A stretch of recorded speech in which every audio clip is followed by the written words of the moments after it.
Hoje eu vou falar aqui do primeiro pré-socrático, o grande Tales de Mileto, que nasceu em 624 a.C., morreu em 547 e tem uma data muito especial, que é 585, onde ele faz uma coisa impressionante, ok?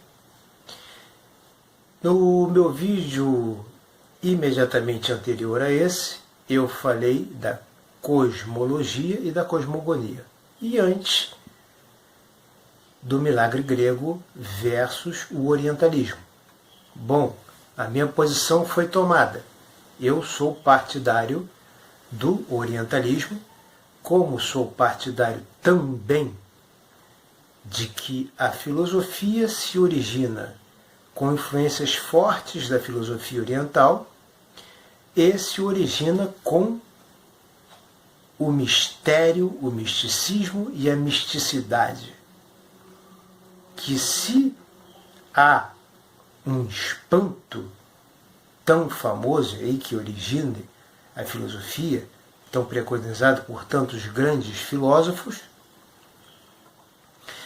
a minha tendência pessoal é seguir filósofos que falam de coisas que podem ser conhecidas e coisas que não podem ser conhecidas. Portanto, mistério. Mistério esse que leva diretamente ao misticismo e faz com que a filosofia nunca possa verdadeiramente ser separada da religião. Tales de Mileto, que foi o primeiro filósofo pré-socrático, ele tinha ascendência fenícia, andou pelo Egito. Por aí vocês podem ver que não tem como a filosofia da Magna Grécia não ter sido influenciada, ao menos pelo pensamento da Ásia Menor e do Oriente Médio. A Ásia Menor é ali a região da Turquia, dali para baixo, antes de chegar na região do Oriente Médio. O que acontece? Ali é uma região chamada Jônia, então há a escola jônica, que é a escola na qual surge, por exemplo, Tales de Mileto. Mileto é uma cidade que está lá, até hoje, assim como Éfeso, de Heráclito.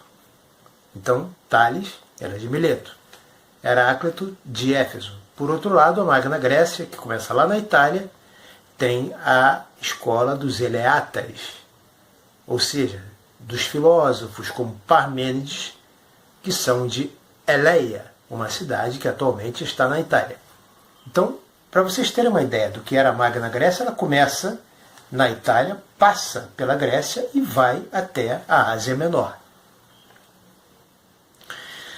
Isso se não for mais longe, tá? Mas, falando de Tales de Mileto, eu tenho que dizer para vocês o seguinte.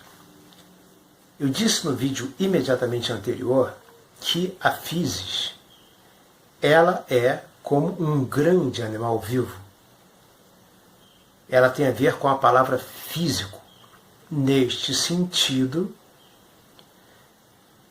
está posto. Mas ela não para por aí. A physis, ela é metafísica também. Então, ela não só é a natureza física, como ela é uma sobrenatureza e algo metafísico. Falando numa linguagem clara, a physis tem uma parte espiritual.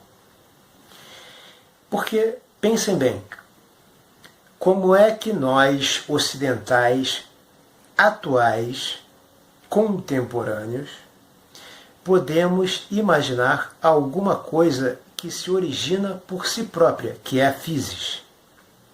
Bom, nós temos realmente a explicação de uma coisa que acontece na biologia chamada partenogênese. Por exemplo, uma fêmea do dragão de Komodo, em não havendo machos do dragão de Komodo, ela engravida sem ser fecundada.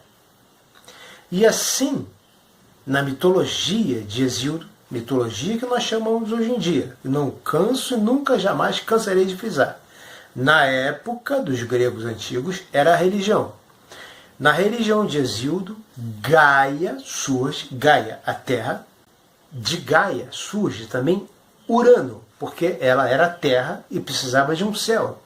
Então, sem ter sido fecundada, como eu deixei caracteres no vídeo imediatamente anterior, Gaia gera Urano sem ter sido fecundada. Urano, o céu. Depois ela vai fecundar com Urano e vai ter Crono como filho deles. Tá? Então Gaia não se origina do deus Caos. Gaia se origina sozinha, como outros deuses também. Deuses primordiais. Expliquei já isso em outros vídeos aqui. Se necessário for, eu vou fazer de novo uma playlist desses vídeos, única e exclusivamente desses vídeos aí que falam sobre a origem dos deuses. Mas, no que diz respeito à arqué, que cada pré-socrático tem, e que eu disse no vídeo anterior, que tem, a arqué, se a physis é um grande animal vivo que tem alma, não é? Os gregos usavam o termo alma, que é psirré, ou psique, ou psique, fale lá você como quiser. Se a physis ela é física e metafísica, se ela tem uma parte espiritual, a arqué, que é o princípio constitutivo de todas as coisas, é como se fosse um braço saindo dessa physis e tomando certa atitude, apesar da physis por si só não ser algo parado, ser algo dinâmico. Ok? Então vamos lá. Todo pré-socrático fala de physis e fala de arqué. Para Tales de Mileto, a arqué, aquilo que saía da physis, arqué, e transformava o caos em cosmos. Para Tales de Mileto, a arqué era a água. Durante muitos e muitos séculos, Tales de Mileto ficou ocultado, era chutar cachorro morto, falar isso de Tales de Mileto, até que veio a teoria da evolução de Darwin, na qual Darwin fala que a vida surge da água. Interessante, não? Tales de Mileto já dizia isso, tendo nascido 624 anos antes de Jesus Cristo. Ok? Agora, outra coisa. Tales de Mileto estabeleceu duas vias. A via racional e a via religiosa. Tá?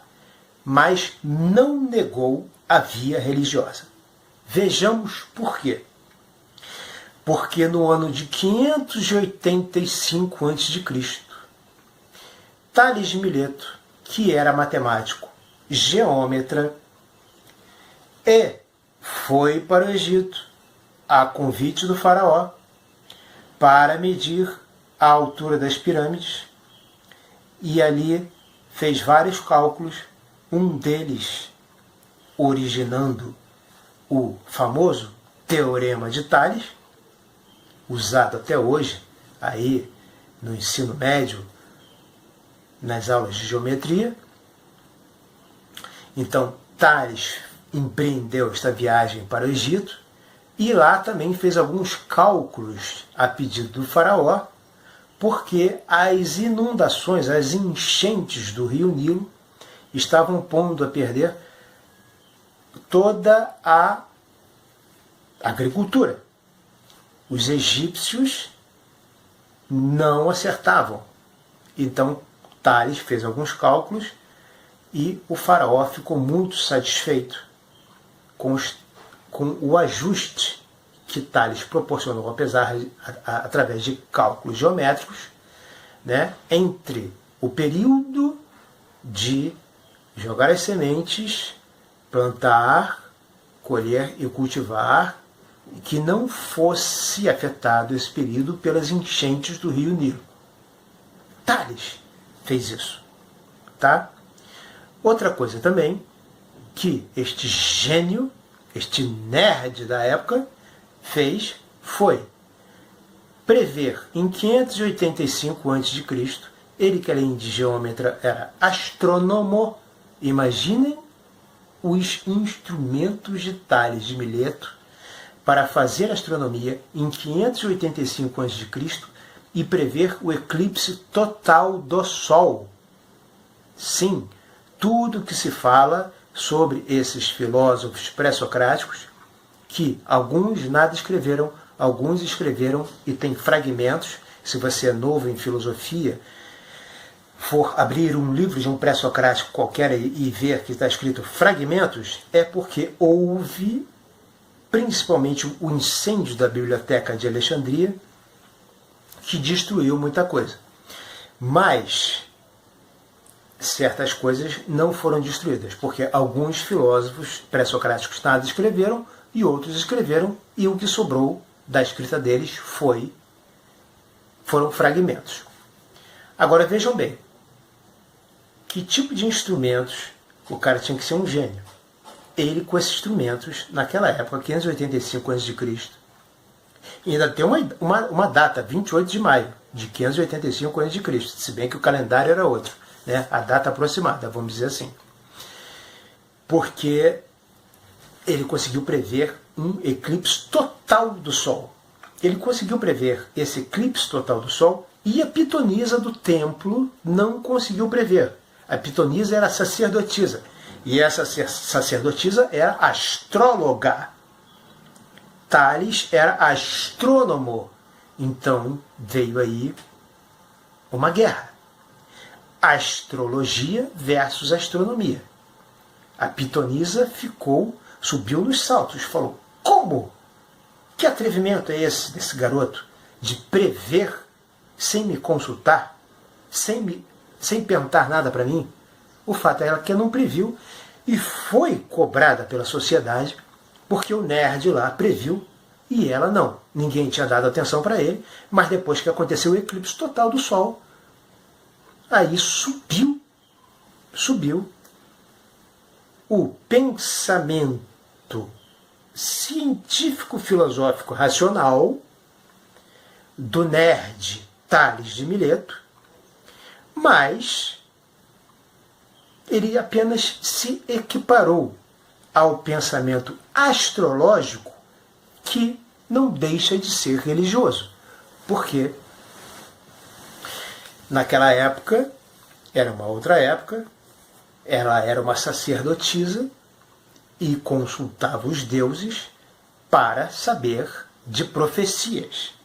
Então, ela era respeitada, e mesmo que ela tenha fracassado, deixado passar batido esse acontecimento astrofísico, aí eu digo que é astrológico e astronômico, ela deixou passar batido.